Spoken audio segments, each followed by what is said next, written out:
toko Kayon kenya toko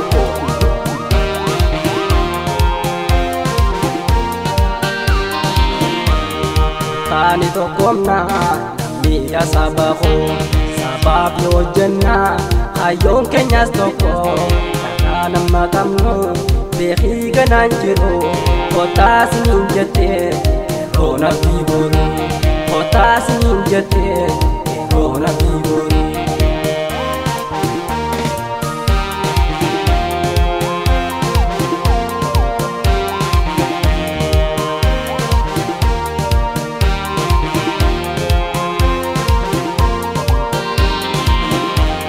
Lakiya sabaho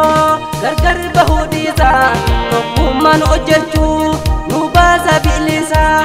Walingo kodina Partilen siyasa Tokuman ojada Lammi bu'a buusa Nama waligale Lammi bilisomsa Tokuman ojada Lammi bu'a buusa Nama waligale Lammi bilisomsa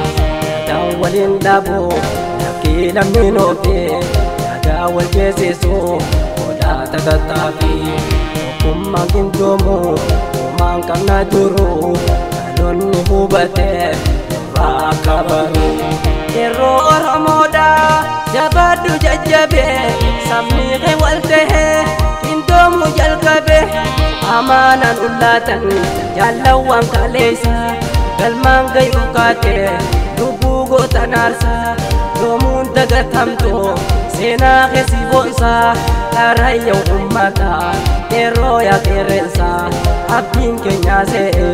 Rabbi simil kaisa Kumni nurambuhin Ero nu babysa Kumni nurambuhin Ero nu babysa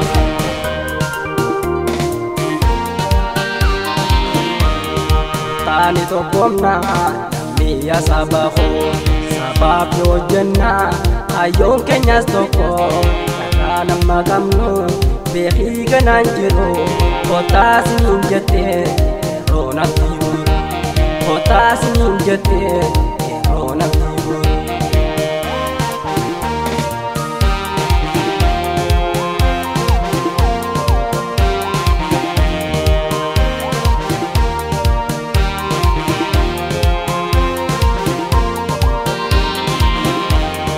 Tama wal godun Naman kan nugeba Tokuman kindomu Nobeli dafsaba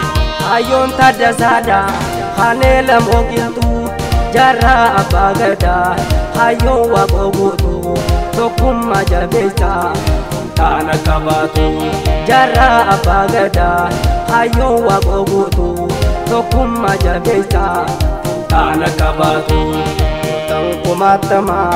Ayo kan abdume Mayo beisa Abdu salamume Ina kajo peda Abdu samadame Abu Bakar Musa Abdi ko pedame Wali galudabe Lammi wali jitu Ibi wali jare Lammi basa debu Aka Yusuf Sheikh John Ali Mikhaeli Abdullah Mashekha Abdu Malik Dawi Jamal Sule Dabi Goto wang kakali Jane damatan Wal kodu lakisa Yinni kawarkanan Senen nubalesa Tokum majabesa Makinya basa Tokum majabesa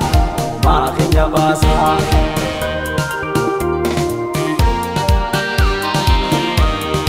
Tani tokomna Miya sabaho Sabab yo jenna Ayon kenyas toko Kanang magamno Behi ganan jiro Kota sinin jete Rona biburu Kota sinin jete Rona biburu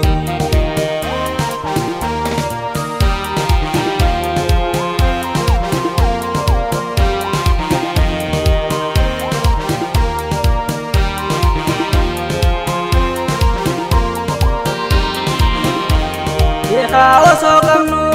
Wala lam udanne Gargar faca'uudhaan Jaleen tuqqatamne Osoo tokkummaadhaan Qabsoo finiinsine Waggaa meeqa dura ergaa bilisomne lammii babbaafne ergaa walamuune waggaa meeqa dura ergaa bilisomne lammii babbaafne ergaa walamuune uummanni Oromoo sirna gadaan bulu addunyaa nu dhufe fakkeenya irraa laalu yaadate gootummaa lammiin kiyya qabu kuufatti gadeen akka waan nu caalu namooti hoosiidha siitiisa yaa gombi jaleensa fuunbeetu bineensa salaabi erbeen kalee dhufte durtiin isooratu